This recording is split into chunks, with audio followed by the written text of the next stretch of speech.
கரெக்டா? அப்ப உங்க மனசுல ஏதோ ஒரு நெகட்டிவிட்டி உட்கார்ந்திருக்கு. நீங்க உங்க வீட்ல பழகும் பொழுது, நீங்கள் ஒருத்தர் பேசிக்கொள்ளும் பொழுது, நெறைய நெகட்டிவ யூஸ் பண்ணிட்டே இருக்கீங்க.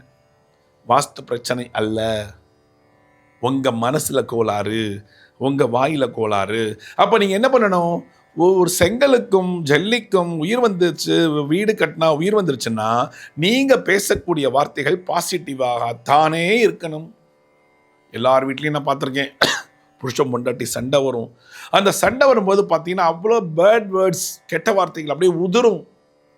சில பேர் வீட்ல குழந்தைகள திட்டுவாங்க. "ஏய் என்ன நீ உருப்படவே மாட்ட வாழ்க்கையில. மாடு மேய்க்க போவ, ஆடு மேய்க்க போவ, அங்க போவ, இங்க போவ." எப்பொழுதுமே இந்த நெகட்டிவ் சொல்லிட்டே இருப்பாங்க. உருப்பட மாட்ட, உருப்பட மாட்டேன்னு. அந்த செங்கலானது ஜீரணிச்சுக்கும். என்ன சொல்லுமா? "ததாஸ்து அப்படி ஆகட்டும், அப்படி ஆகட்டும், அப்படி ஆகட்டும்" சொல்லுமா.